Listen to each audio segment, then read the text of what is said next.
Meghan Markle came to the Tamron Hall Show that day full of confidence, but Tamron's single question completely destroyed her. The clash between the experienced journalist and the fake princess shocked all of America. The Tamron Hall Show studio hummed with its characteristic blend of warmth and professionalism as crew members made final adjustments for what was scheduled to be another compelling daytime television interview. The elegant set, with its sophisticated neutral tones and comfortable seating arrangement, had become synonymous with thoughtful conversations and incisive journalism since Tamron Hall's transition from network news to syndicated television. Today, however, would test both the host's journalistic skills and her guest's ability to handle scrutiny in ways neither could have anticipated. Tamron Hall sat in her signature chair, methodically reviewing her research notes with the focused intensity that had made her one of daytime television's most respected interviewers. Her background as an NBC News correspondent and Today's Show anchor had given her the investigative instincts and interviewing skills that set her apart from typical daytime hosts. She approached every interview with the same rigor she had once applied to breaking news stories and political scandals. Her preparation for today's interview had been unusually extensive. Research folders lay organized on her desk, timeline analyses, public statement comparisons, financial records, and a detailed examination of contradictory claims spanning several years. This wasn't going to be another sympathetic celebrity interview designed to generate positive publicity. This was going to be journalism applied to someone who had spent years carefully crafting narratives that didn't always align with verifiable facts. The production team moved with the efficiency that had become their hallmark, but there was an underlying tension in the air that experienced television professionals learned to recognize. Word had circulated that today's guest had made specific demands about topics to be avoided, and everyone understood that such restrictions often indicated areas where the most interesting stories lay hidden. At precisely 11:30 a.m., a black Mercedes-Benz with heavily tinted windows pulled up to the studio complex in New York. Meghan Markle emerged wearing a perfectly tailored emerald green blazer over a cream silk blouse, her appearance calculated to project both authority and relatability. Her smile was radiant as she waved to the small crowd of fans and photographers who had gathered, though those familiar with body language might have noticed a slight tightness around her eyes that suggested she wasn't entirely comfortable with the day's agenda. Her entourage was smaller than during her peak royal days but still substantial for a daytime television appearance: a publicist, a personal assistant, and what appeared to be a legal representative. The presence of legal counsel for what was ostensibly a friendly promotional interview suggested either excessive caution or awareness that challenging questions might arise. The green room provided temporary sanctuary from the controlled intensity of live television production. Meghan sat in a plush armchair, sipping herbal tea while reviewing talking points with her publicist. They had spent considerable time preparing for this appearance, crafting responses to potential difficult questions and developing strategies to redirect conversations toward safer topics like her latest projects and charitable initiatives. 20 minutes to showtime, a production assistant announced, and Meghan felt that familiar mixture of excitement and slight apprehension that accompanied high-profile television appearances. She had grown comfortable with American daytime television, finding it generally more sympathetic than its British counterpart. Tamron Hall's reputation was that of a skilled interviewer, but Meghan's confidence in her own media abilities had grown considerably since leaving royal life. Her phone buzzed with encouraging messages from her team, each reminding her to stay focused on positive messaging and avoid getting drawn into controversial topics. The messages reinforced her belief that this interview would follow the same pattern as her recent successful American appearances: respectful questions, opportunities to share her perspective, and positive coverage in tomorrow's entertainment media. The walk from the green room to the studio felt routine, almost comfortable. The corridors of the production facility carried the efficient energy of professional television, and the staff members she encountered offered the kind of warm professionalism that had made American media so much more appealing than the hostile British environment she had left behind. Tamron Hall stood to greet her as she entered the studio, her handshake firm and her smile genuine but carrying the slight edge of professional curiosity that Meghan should have recognized as a warning sign. "Meghan, thank you so much for being here today. I'm really looking forward to our conversation." "Thank you for having me, Tamron," Meghan replied, her voice carrying that carefully modulated tone she had perfected, confident but not arrogant, warm but not overly familiar. "I'm excited to be here and share some exciting updates about my work." The pre-interview interaction was notably more substantial than Meghan's usual television experiences. Instead of casual small talk about the weather or mutual acquaintances, Tamron engaged her in a brief but pointed discussion about the current media landscape and the responsibility that comes with public platforms. This should have alerted Meghan to the depth of analysis she was about to face, but her confidence in her own narrative management skills blinded her to the warning signs.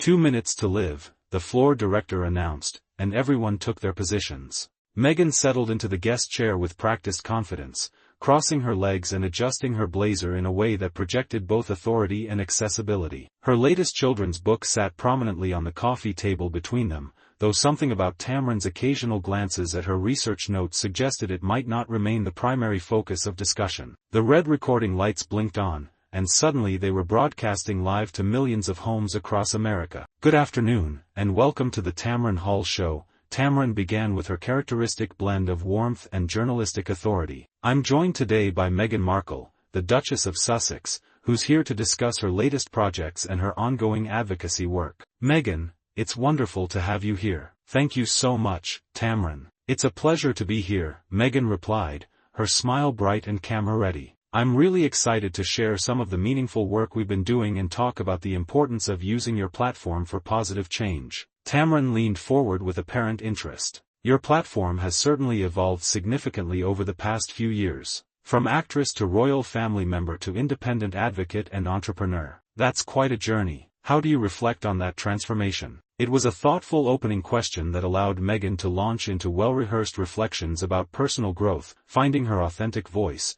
and the importance of staying true to one's values. Her responses were polished and emotionally engaging, hitting all the expected notes about resilience and empowerment. For the first 12 minutes, everything proceeded within the comfortable parameters of celebrity daytime television. Tamron asked about creative projects, charitable initiatives, and family life, allowing Meghan to present herself as a multifaceted woman successfully navigating various challenges. Meghan began to relax, feeling that her media instincts had been correct about the friendly nature of American daytime programming. But then Tamron's tone shifted in a way that was subtle yet unmistakable to anyone familiar with her interviewing style. Her posture straightened slightly, and her questions took on the focused intensity that had made her reputation as a news correspondent. Meghan, she said, setting aside her prepared questions and looking directly at her guest, I want to ask you about something that many viewers have found confusing about your public narrative over the years. The slight change in approach immediately activated Meghan's defensive systems, though she maintained her composed exterior. Of course, Tamron, what's on your mind?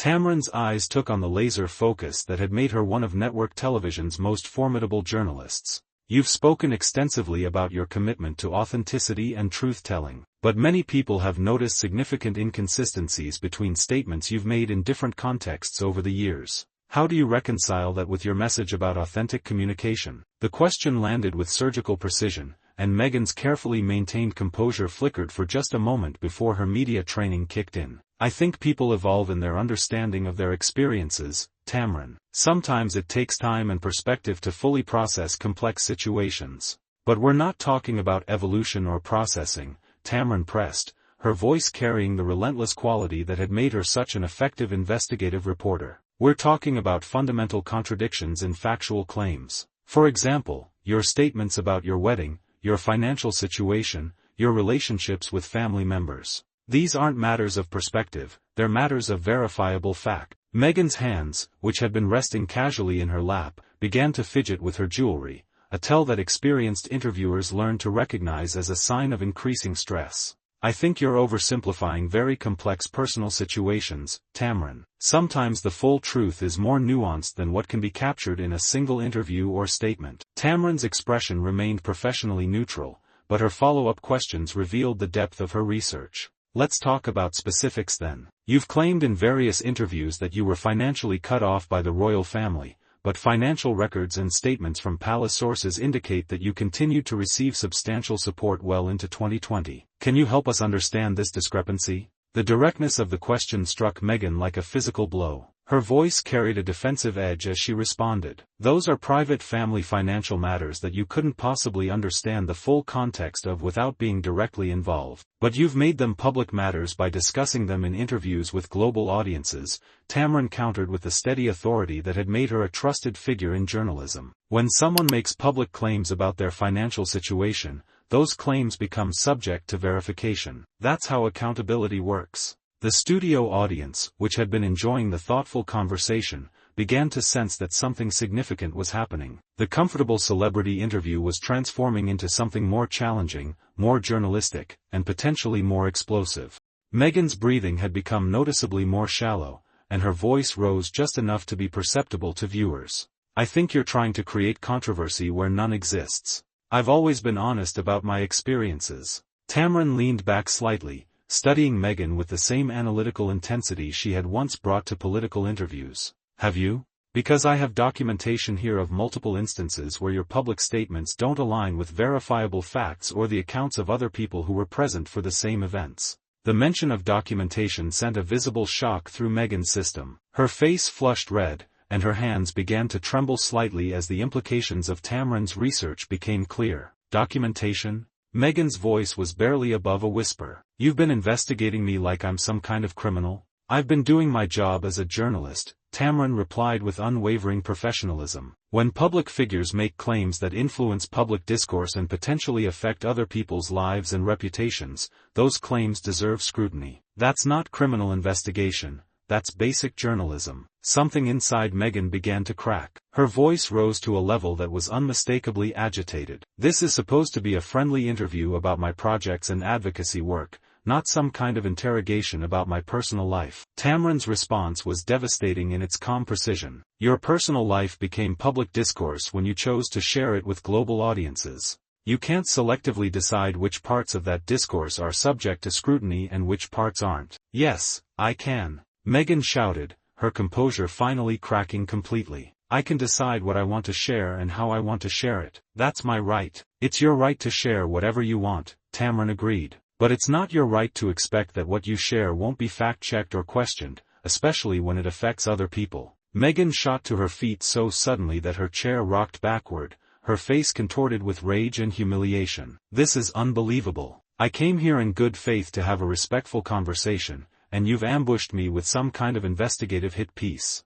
Tamron remained seated, looking up at Meghan with an expression of calm professionalism that somehow made her emotional breakdown appear even more dramatic. I've asked you straightforward questions about statements you've made publicly. If that feels like an ambush, perhaps you should consider whether those statements were accurate in the first place. They were accurate. Meghan screamed, tears now streaming down her face. Everything I've said has been my truth, my lived experience. You don't get to sit there and tell me my own life isn't real. I'm not questioning your experiences, Tamron replied with surgical precision. I'm questioning your facts. And there's a significant difference between the two. As Meghan grabbed her purse and turned toward the exit, Tamron delivered what would become the most quoted line of the entire interview. Meghan, she called out, her voice carrying the authority that had made her one of America's most respected journalists. The truth isn't something you get to customize based on your audience or your current needs. It's just the truth. And eventually, it catches up with everyone. Meghan stopped dead in her tracks, her entire body trembling with barely contained fury. For a moment, it looked like she might turn around and physically confront Tamron. Instead, she pressed her hand to her mouth, let out what sounded like a wail of frustration, and ran toward the exit. Her heels clicked frantically against the studio floor as she fled, the sound amplifying in the sudden silence that had fallen over the entire space. The cameras followed her until she disappeared through the stage door, leaving behind a quiet so complete that even the production crew seemed to have stopped their usual activities. For several long moments, nobody moved. Tamron sat calmly in her chair, straightening her papers with the composure of someone who had just completed a difficult but necessary job. Her expression showed neither satisfaction nor regret,